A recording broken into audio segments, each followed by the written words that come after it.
처음 볼 때에 나의 맘의 큰 고통 사라져 오늘 믿고서 내 눈 밝았네 참 내 기쁨 영원하도다 주 십자가 못 박힘은 속죄함 아닌가 그 긍휼함과 그 은혜 말할 수 없도다 십자가 내가 처음 볼 때에 나의 맘의 큰 고통 사라져 오늘 믿고서 내 눈 밝았네 참 내 기쁨 영원하도다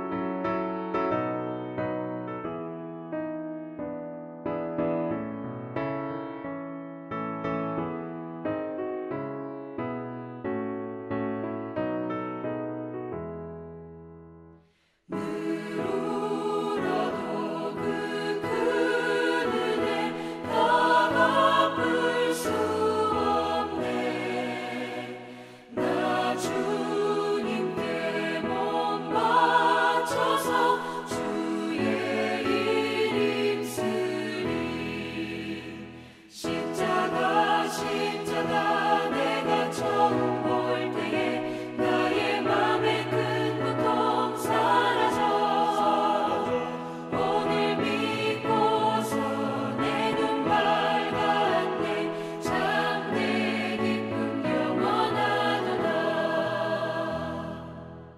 사순절 37째 날 그리고 고난주간 특별세배 3일째에 함께 하시는 모든 성도님들을 축복하며 오늘도 예수님과 동행하심으로 하나님과 더욱더 가까워지시는 은혜가 있기를 주님의 이름으로 축복합니다. 오늘 우리에게 허락하신 하나님의 말씀 예레미야 17장 15절 말씀 제가 받들어 봉독해 올리도록 하겠습니다. 보라 그들이 내게 이르기를 여호와의 말씀이 어디 있느냐 이제 임하게 할지어다 하나이다. 아멘. 천사의 도움으로 아첨의 그물에서 빠져나온 크리스찬과 소망은 힘겹게 배운 교훈을 마음에 새기고 순례의 길을 계속해서 걸어가고 있었습니다. 그리고는 얼마 후에 그들이 향해 가는 시온성을 등지고 다가오는 한 사람을 보게 됩니다. 크리스천과 소망은 금방 큰 교훈을 받은 터라 또 시험에 빠지지 않기 위해서 긴장하고 그 다가오는 자를 맞이하게 됩니다. 그의 이름은 무신론자였습니다. 시온성을 향해 순례의 길을 걷고 있던 크리스찬과 소망을 만난 무신론자는 그들이 가는 그 시온성은 없다며 조롱하고 그 끝에 아무것도 없는 것이 그 확신에 찬 목소리로 그들에게 이야기를 하였습니다.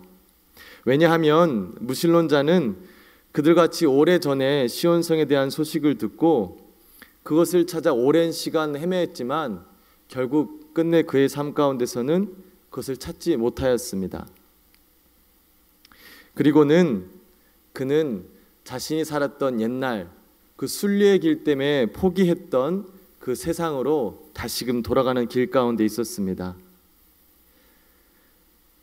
그러나 다행히도 크리스천과 이 소망은 그 무신론자의 이야기를 듣고도 흔들리지 않고 계속해서 자신이 나아갔던 그 시온성을 향한 순례의 길을 걸어가게 되었습니다. 무신론자는 마치 하나님에 대한 궁금증은 있어서 오랜 시간 교회는 다녔지만 정작 살아계신 하나님을 경험하지 못하고 끝내는 교회를 떠나서 세상으로 돌아간 그런 자들과 같습니다. 그는 나름대로 최선을 다했지만 자신의 노력으로는 하나님을 찾지 못했던 것이죠. 그는 스스로 자신을 나타내셔 찾아오시는 하나님을 기다린 것이 아니라 자신의 방법으로 세상의 지식을 사용하여 예수님을 믿으려고 했던 것입니다. 아마도 그는 하나님이 허락하시는 그 구원이 인생에서 누릴 수 있는 것 중 하나로 여기면서 알 수 없는 미래를 위해 보험 삼아 교회를 다니는 그런 사람을 가르치고 있는 것일 수 있습니다. 그들에게는 신앙생활이 그들의 삶 가운데 하나의 취미생활로 여겨질 수 있습니다. 세상의 모든 것을 우선순위에 두고 시간이나 여력이 남으면 그때서야 종교생활을 참여하는 것. 그러나 이러한 삶은 참으로 어리석은 삶입니다. 왜냐하면 하나님께서는 그러한 마음과 그러한 마음에서 나오는 행위를 전혀 반기지 아니하시기 때문입니다. 야고보서 4장 3절에 구하여도 받지 못함은 정욕으로 쓰려고 잘못 구하기 때문이라. 이러한 말씀이 그런 자들에게 적용되는 것입니다. 언제부터인가 교회 안에서도 너무나 열심히 신앙생활하는 것이 특별하게 보이는 시대를 살아가고 있습니다. 저는 단순히 많은 시간을 교회에서 지내는 것이 신앙생활의 열심이라고 말하는 것이 아닙니다. 삶의 목적과 방향이 하나님을 향하여 살아가는 삶, 그러한 삶은 언제부터인가 교회에서도 마치 답답한 사람처럼 보이게 됩니다. 오히려 어느 정도 세상에 발을 잘 얹고 살아가는 것이 신앙의 모범이 되는 것처럼 여겨지고 있습니다. 우리는 어떨지 모르겠지만 자신의 독생자를 아낌없이 바치시며 우리를 사랑하신 하나님께서는 우리의 반쪽 마음이 아닌 우리의 온 마음을 원하시는 줄 믿습니다. 한 바리새인이 예수님을 시험하려고 율법 중에 가장 큰 계명이 무엇인지 물었을 때 예수님께서는 내 마음을 다하고 목숨을 다하고 뜻을 다하여 너의 하나님을 사랑하는 것이라고 답변하셨습니다. 이것이 하나님께서 우리에게 주신 가장 크고 첫째 되는 계명입니다. 그러나 이 말씀이 이해는 가나 우리의 삶 가운데 어떻게 적용해야 하며 얼마만큼 적용하는 것이 맞는지 피부에 와닿기가 참 어렵습니다.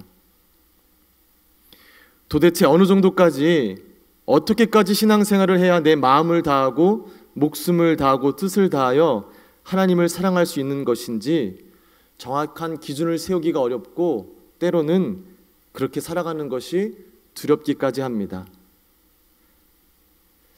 그러나 저는 이것이 하나님께서 우리에게 원하시는 반응의 시작인 줄 믿습니다.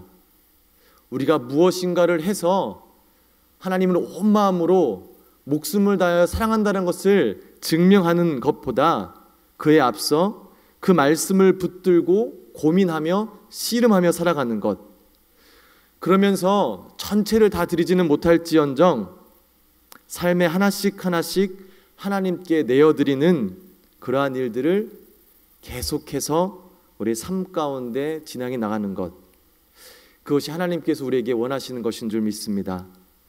어떠한 상황에서도 하나님께서 허락하신 가장 크고 첫째 되는 계명을 마음에 새기시고 살아가시기를 주님의 이름으로 축복합니다. 오늘 본문에 예레미야 선지자가 하나님을 믿지 아니하는 자들로부터 조롱을 받습니다. 도대체 내가 선포하던 전능하신 하나님은, 그 공의로우신 하나님은 어디 계시냐? 그 하나님이 살아계시다면 어떻게 예루살렘이 멸망하고 하나님의 백성들이 이방 나라의 포로로 끌려갈 수 있느냐라는 것입니다. 이 말은 예레미야가 아닌 예레미야가 선포한 하나님의 말씀, 하나님에 대한 도전이었습니다.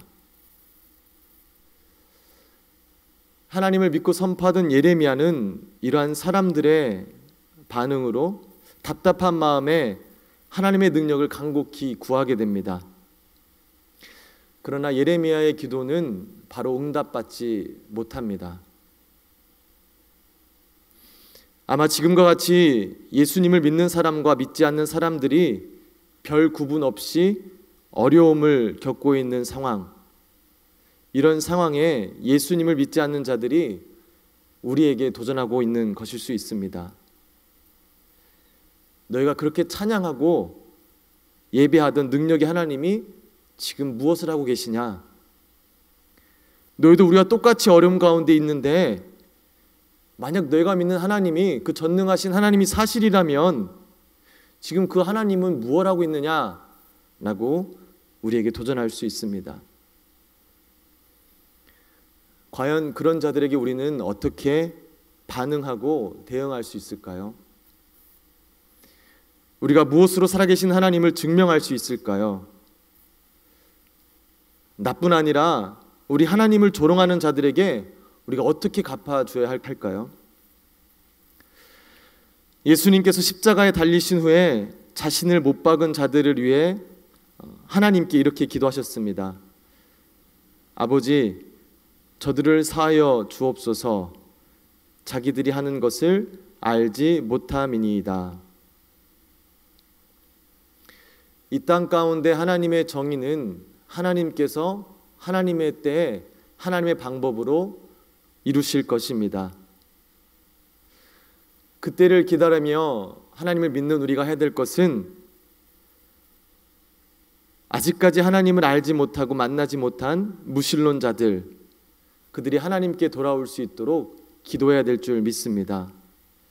그들의 죄에 대한 용서를 구하는 것이 지금 우리가 마땅히 해야 되는 것인 줄 믿습니다.